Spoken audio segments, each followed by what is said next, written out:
Hello दोस्तों, कैसे हो? आई होप आप बहुत अच्छे होंगे और मैं भी बहुत अच्छा हूँ। दोस्तों, यहाँ पे पिछले कुछ दिनों से स्टूडेंट्स की इंक्वायरीज़ आ रही है कि सर आपकी फाइनल की आईडीटी की अपकमिंग बैचेस जो है कब से स्टार्ट होने वाली है?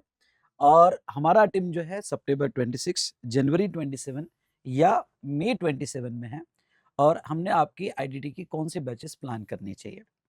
तो चलिए दोस्तों, मैं ये वीडियो जो है आप तो एंड तक बताऊँगा, ये ध्यान से सुनना। तो यहाँ पे मैं थोड़ा आपको एक्सप्लेन भी करूँगा कि आपको अमेंडमेंट्स कैसे एप्लीकेबल होती है। फाइनेंस एक्ट 2025 या 26 आपको एप्लीकेबल होगा और आपको मेरी आईडीटी की कौन-सी बैच अवेलेबल होगी। चलिए, सो दोस्तों सबसे पहले मैं ये बात करूँगा कि देखो क्या हुआ कि ये 2025 और 2026 डीटी और आईडीटी के लिए जो है बड़ा मेजर ईयर रहा है। अगर हम पहले बात करें 2025 की, तो 2025 में जीएसटी में जो रिफ़ॉर्म करने थे, वो गवर्नमेंट ने पूरा फ़ोकस जीएसटी पे किया और जीएसटी की रिफ़ॉर्म यहाँ पे किया। जीएसटी की रिफ़ॉर्म में अगर मैं आपको बात करूँ तो मोस्टली उन्होंने रेट के चेंजेस किए और रेट के चेंजेस जो है एजुकेशनल पर्पज़ के लिए हमारे लिए इतने इम्पोर्टेंट नहीं होते हैं क्योंकि हमें एग्ज़ाम में जब भी क्वेश्चन आता है तो रेट्स दे दिए जाते हैं। बाकी जो प्रोविजंस एक्ट और सेक्शन में थी वो इतनी कोई मेजर नहीं थी, कुछ 7-8 अमेंडमेंट्स थी। ओके, जीएसटी रिफॉर्म 2.0 में। लेकिन हाँ, इनकम टैक्स लॉ एक नया लॉ आने वाला है और इस नए लॉ के हिसाब से गवर्नमेंट्स अपनी सारी स्टेप्स ले रही है। 2025 में उन्होंने ओके एक्ट प्रेज़ेंट किया और अभी 2026 ऐसा समझ लो पूरा इनकम टैक्स न्यू लॉ के हिसाब से है। तो जो भी मेजर चेंजेस होने वाला है, वो इनकम टैक्स एक्ट में होने वाला है। 2026 का जो इस बार का बजट था, इस बजट में पहली बार ऐसा हुआ पिछले 8-9 साल में कि इतने कम चेंजेस जीएसटी में आए, गिन के 5 अमेंडमेंट जीएसटी में आए। मतलब ही गवर्नमेंट ने अपना ओके इरादा बता दिया कि भई हमारा अभी फोकस इनकम टैक्स की तरफ है, तो जीएसटी आप थोड़ा शांत बैठ जाओ, ठीक है? चलो, तो दोस्तों आपने ओके क्योंकि most of the concern students के होते हैं टैक्स सब्जेक्ट में कि सर आपका जो बैच है और हमें अमेंडेड बैच कैसे मिला, क्या मिलेगा? तो यस, आप थोड़ा ध्यान से सुन लो मैं क्या कहना चाहता हूँ। इस वीडियो को एंड तक ज़रूर देख लेना। तो सबसे पहले बात करते हैं अगर आपका अटेम्प्ट सितंबर 26 एग्ज़ामिनेशन, तो आपने आईडीटी का बैच अभी तक नहीं किया होगा। तो सबसे पहले समझ लो आपकी अमेंडमेंट्स जो है वो कौन-सी एप्लीकेबल होगी, तो आपको अमेंडमेंट फाइनेंस एक्ट 2025 एप्लीकेबल होगा और नोटिफिकेशन सर्कुलर्स आपको एप्लीकेबल होंगे अप टू 20th फ़ेब 26 तक के। अब देखो 6 महीने पहले के अमेंडमेंट्स आपको एप्लीकेबल होते हैं, तो आपके लिए बेस्ट बैच कौन-सा रहेगा? जो मेरी एक्जिस्टिंग रिकॉर्डिंग है, जो रेगुलर बैच या एग्ज़ाम ओरिएंटेड बैच मैंने जुलाई में स्टार्ट किया था, जुलाई 25 में स्टार्ट किया था। तो ये बैच में मैं आपकी अमेंडमेंट्स जो है पूरी कवर करके दे रहा हूँ क्योंकि पिछले 4 महीने में कोई ज़्यादा अमेंडमेंट्स नहीं। मतलब हम अक्टूबर के बाद देखें, तो अक्टूबर के बाद नवंबर, दिसंबर, ओके जनवरी, फरवरी ऐसे कोई मेजर अमेंडमेंट्स नहीं है। कुछ फ्यू अमेंडमेंट्स है वो भी सर्कुलर नोटिफ़िकेशन, तो आपको बैच जो है कंप्लीटली अपडेट करके मिल जाएगा और आप मेरी एक्जिस्टिंग बैच जो है बिल्कुल लगा सकते हो। तो चैप्टर के एंड में या बैच के एंड में मैं जो भी एक्स्ट्रा अमेंडमेंट्स हुई है, वो आपकी मैं कवर कर लूँगा। ठीक है? तो yes, you go with this recorded batch. Okay. Now अब अगर हम बात करें कि if you are going to appear in January 27 exam, तो पहला सवाल आपका ये हो सकता है कि सर हमें कौन-सा फाइनेंस एक्ट एप्लीकेबल होता है? क्या हमें 2025 एप्लीकेबल होता है या 2026 एप्लीकेबल होता है? तो मैं आपको ये बता दूँ कि आपको 2026 तो एप्लीकेबल नहीं होगा। आपको फाइनेंस एक्ट 2025 ही एप्लीकेबल रहेगा। तो there after notifications and circulars जो है, ये नोटिफिकेशन सर्कुलर्स आपको अप टू 30th जून 26 तक के एप्लीकेबल होते हैं। तो दोस्तों यस जनवरी 26 के लिए भी मैं थोड़ा आपको ये कहूँगा कि आपने प्लान ऐसा करना चाहिए कि एग्ज़ाम के 5-6 महीने पहले आपकी सारी बैचेस कंप्लीट हो जानी चाहिए। तो इसलिए मैं आपको ये कहूँगा कि आप मेरा एक्जिस्टिंग जो रिकॉर्डेड बैच है, जो 25 जुलाई में मैंने स्टार्ट किया था, ओके, वो बैच आपके लिए मैं स्ट्रांगली रिकमेंड करूँगा सो दैट आप फटाफट आईडीटी कंप्लीट कर लो और अपना बैच भी कंप्लीट करो और एग्ज़ाम के 5-6 महीने प्रिपरेशंस अपने लिए रखो। अब ये जो मेरी एक्जिस्टिंग रिकॉर्डेड बैच है, इसमें मैंने फाइनेंस एक्ट 2025 तो कवर किया ही है, साथ-साथ में नोटिफिकेशन और सर्कुलर्स मैं फ़ेब तक के इसमें कवर कर लूँगा। और जैसा मैंने कहा है कि मुझे नहीं लगता कि जीएसटी में कोई ज़्यादा चेंजेस आने वाले हैं जून तक। तो क्योंकि गवर्नमेंट का पूरा फोकस जैसे मैंने कहा इनकम टैक्स की तरफ है, तो जो भी एक्स्ट्रा अमेंडमेंट है, मतलब फेब के बाद टिल जून जो भी एक्स्ट्रा नोटिफिकेशंस और सर्कुलर्स हो गए, वो नोटिफिकेशंस और सर्कुलर्स मैं आपके सेपरेट अमेंडमेंट लेके कवर कर लूंगा, मे बी 1 से 2 घंटा। अब आई कैन नॉट प्रेडिक्ट, लेकिन जो भी नोटिफिकेशन सर्कुलर्स आएंगे उसको 1 से 2 घंटे से ज़्यादा आपको लगने वाला नहीं है। और वो अमेंडमेंट्स जो है ना आपने कर लेना, जुलाई में मेरी अमेंडमेंट्स आ जाएगी think GST think Vishal sir YouTube channel पे, तो तब आपने वो अमेंडमेंट्स कर लेना। तो अभी सिलेबस फटाफट कंप्लीट कर लो और अमेंडमेंट्स बाद में कर हो सकता है और इजीली मैनेज हो सकता है। ठीक है, तो ये था जनवरी 27 या सीएमए स्टूडेंट्स आप हो तो दिसंबर 26 के हिसाब से आप अपनी प्लानिंग ये एग्जिस्टिंग रिकॉर्डेड बैच पे कर सकते हो।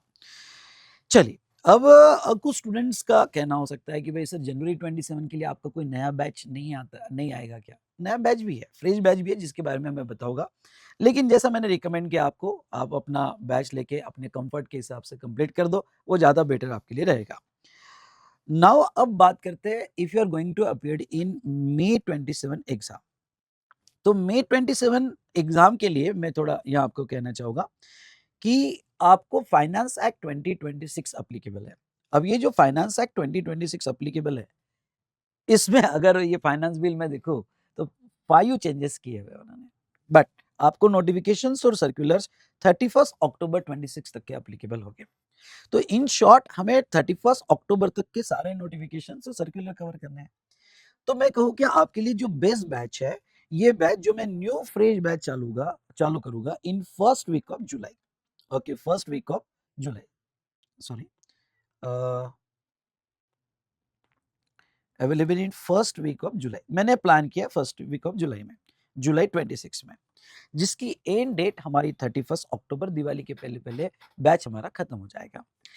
अब देखो ये बैच मैंने कैसे प्लान किया आपको बताना चाहूंगा। सुबह आपका डीटी रहेगा, प्रोबेबली आपका डीटी जो है okay may be mid of June में या जून में स्टार्ट हो जाएगा, और जुलाई से हमारा फर्स्ट वीक, मतलब मैं डेट फर्स्ट वीक फर्स्ट या सेकंड जुलाई को स्टार्ट कर दूंगा। थोड़ा आपने मेरे यूट्यूब चैनल पे ट्रैक कर लेना।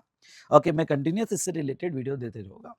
अब ये जो न्यू फ्रेश बैच के फीचर्स क्या है मैं आपको बता दूं। इसमें फाइनेंस एक्ट 2026 तो पूरा ही कवर होने वाला है, और हम सारे नोटिफिकेशन और सर्कुलर पे ट्रैक रखेंगे, और सारे नोटिफिकेशन और सर्कुलर्स जो 31 अक्टूबर तक के होंगे वो मैं पूरे कवर कर लूंगा। मतलब आपको कोई एक्स्ट्रा अमेंडमेंट्स पढ़ने की जरूरत नहीं है, क्योंकि हमारा बैच 31 अक्टूबर तक एंड होने वाला है, तो मेरे सारे नोटिफिकेशन सर्कुलर कैच हो जाएंगे।